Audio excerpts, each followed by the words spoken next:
آپ اگر واقعی ہر دل عزیز بننا چاہتے ہیں تو اپنی زبان میٹھی کر لیں. میں کچھ ٹپس دے دیتا ہوں کہ آپ اپنے الفاظ کو کیسے میٹھا کر سکتے ہیں, کیسے اچھا کر سکتے ہیں.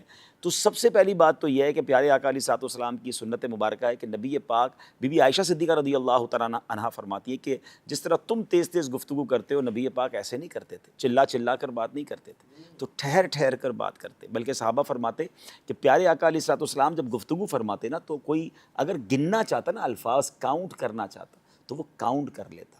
اب ہم غور کریں کہ ہمارے الفاظ کوئی کاؤنٹ کرنا چاہے تو کیا کاؤنٹ کر سکتا ہے؟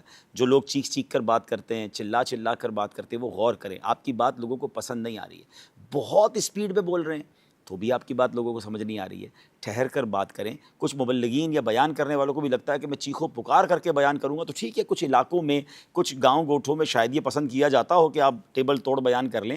لیکن اگر انٹرنیشنلی آپ بیان کرنا چاہتے ہیں, آپ چاہتے ہیں کہ پوری دنیا میں آپ کو سنا جائے, پڑھا لکھا طبقہ بھی آپ کو سنے, تو آپ کو ٹھہر کر سنجیدہ انداز میں, محبت بھرے انداز میں, ڈھانٹ ڈپٹ کر کے نہیں, پیار محبت سے سمجھانا ہوگا. اس کا بہت آسان طریقہ ہے چیک کرنے کا کہ آج پوری دنیا میں جن اسپیکرز کو زیادہ سنا جا رہا ہے, آپ غور کر لیں کہ ان کے چیخنے کا انداز ہے یا وہ ٹھہر ٹھہر کر اور ایک ایک بات کو واضح کر کے بول رہے ہوتے ہیں. پھر تلفظ ٹھیک کریں اپنی گفتگو کے. بعض اوقات آپ بول تو رہے ہوتے ہیں مگر سامنے والے کو سمجھ نہیں آ رہا ہوتا کہ اردو بول رہا ہے, پنجابی بول رہا ہے, سندھی بول رہا ہے. ایک ہی زبان میں 4-5 زبانیں چل رہی ہوتی ہیں. اگر اردو بول رہے ہیں تو پراپر اردو بولیں, پنجابی بول رہے ہیں تو پھر پراپر پنجابی بولیں, جو بھی زبان بول رہے ہیں, انگلش بول رہے ہیں, تاکہ آپ کی تلفظ درست ہوں گے تو سامنے والا تلفظ کی غلطیاں ڈھونڈنے کی بجائے آپ کی بات پر توجہ کرے گا. تو اپنی گفتگو کو بہتر ضرور کیا جا سکتا ہے. ایک پرابلم یہ کہ جب کسی کو کہیں نا کہ یار آپ کا انداز ٹھیک نہیں ہے یا آپ چیخ کر بات کرتے ہیں, یعنی کچھ لوگوں کی ایسی عادت ہے.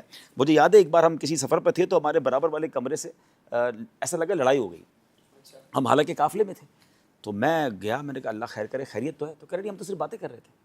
یعنی وہ باتیں ایسے کر رہے تھے جیسے لڑائی ہو گئی ہے. تو یہ کچھ لوگوں کا ایک پرابلم ہے. یہ پرابلم ناظرین ذرا سمجھیے گا کہ کچھ لوگ اپنے آپ کو اپنے مزاج کے حوالے کر دیتے ہیں کہ یار میں تو ہوں ہی ایسا, میرا اسٹائل ہی ایسا ہے, میری گفتگو ہی ایسی ہے, برا لگتا ہے تو برا لگے, میں ٹھیک نہیں کر سکتا, میں غصے والا ہوں. اپنی جن جن برائیوں کے حوالے آپ اپنے آپ کو کرتے جا رہے ہیں نا, یہ نہ کیجیے. کیونکہ یاد رکھیے یہ عادت ہے جو کہ بدل سکتی ہے. رنگ اور قد نہیں بدلا جا سکتا. کوئی افریقن کہے میں گورا ہو جاؤں, گورا کہے میں افریقن جیسا کالا ہو جاؤں, یہ نہیں ہو سکتا. قد آپ کا قدرتی ہے مگر مزاج بدلا جا سکتا ہے. کوشش کریں گے تو کہتے ہیں نا العلم بالتعلم الحلم بالتحلم. آپ سیکھیں گے تو علم مل جائے گا, حلم اپنائیں گے تو حلم آ جائے گا. نرمی اپنانا شروع کریں, اس کے لیے تھوڑی سی پریکٹس کریں. اپنی بات کو ریکارڈ کر لیں, آپ اپنے بیان کو ریکارڈ کر لیں, آپ اپنی گفتگو کو خود موبائل میں ریکارڈ کر کے بعد میں سنیں. یقین کریں آپ کو اتنی بعض اوقات شرمندگی ہوگی کہ یار میں ایسے بات کرتا ہوں. ایسے بعض اوقات جملے ایڈ کیے ہوئے ہوتے ہیں جو سامنے والوں کو اریٹیٹ کر رہے ہوتے ہیں. ہم نے پچھلے دنوں بھی مثال دی تھی, چونکہ چنانچہ جیسا کہ حاجی صاحب, اور پھر تسبیحات وہ والی پڑھنا جہاں پڑھنے کا موقع نہیں. تو اپنی گفتگو کو خود اسکین کرنے کی عادت ڈالیں. آپ یقین کریں آپ دنیا کے ہر میدان میں ترقی کر سکتے ہیں جب آپ کو اچھا بولنا آ جائے. آپ بہت اچھے دکھتے ہیں, آپ کے پاس علم کا خزانہ ہے. آپ غور سے سنیے گا, آپ نے 2000 کتابیں یاد کی ہوئی ہیں مگر آپ کو اچھا بولنا نہیں آتا, تو کتابوں کو ڈیلیور کیسے کریں گے؟ اپنے سینے میں محفوظ لے کے چلے جائیں گے نا. کچھ لوگوں کے پاس علم تھوڑا ہوتا ہے اشفاق بھائی, مگر وہ بولتے اتنا اچھا ہے کہ بڑے بڑے علم والوں سے زیادہ وہ لوگ ان کی بات سن رہے ہوتے ہیں. تو اٹ مینس آپ کا ڈیلیوری اگر اچھی ہے, آپ کو بولنا اچھا آتا ہے, آپ دنیا میں بہت آگے بڑھ سکتے ہیں. میٹھے بول اپنانے کی کوشش کریں. دیکھیں کون اچھی باتیں کرتا ہے, اس کو سنیں, انداز کو سنیں. آخری بات کر لیتا ہوں, ایک اور خوبصورت میں آپ کو ٹپ دے دیتا ہوں کہ آپ امیر اہل سنت کے مدنی مذاکروں کو ایز اے کلاس دیکھنا شروع کریں, ایز اے ٹیچنگ. ایک ورک شاپ لے لیں اس کو.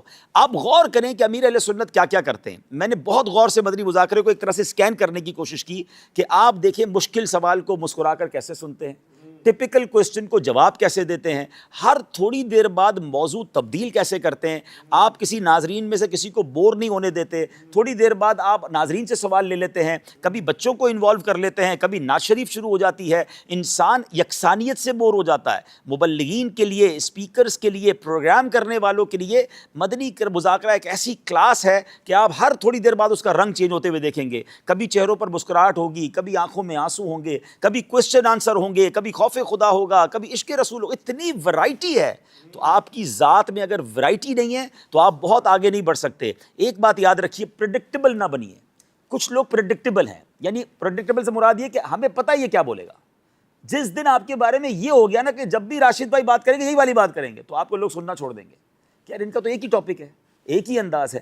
آپ کے اندر اتنا کچھ ہو کہ جب آپ بیان کریں, آپ کسی سے مشورہ کریں, آپ گفتگو کریں, بھائی یار کوئی نئی بات لے کر آئیں گے, یہ ماشاءاللہ ان کا مطالعہ اتنا اچھا ہے کہ آج یہ کسی نئے موضوع پہ بات کریں گے. تو جتنا انپریڈکٹیبل رہیں گے آپ، جتنی آپ کے اندر ماشاءاللہ مطالعہ ہوگا، آپ اپنی گفتگو میں تنوع لائیں گے، ورائٹی لائیں گے، انشاءاللہ لوگ آپ کو سنتے چلے جائیں گے.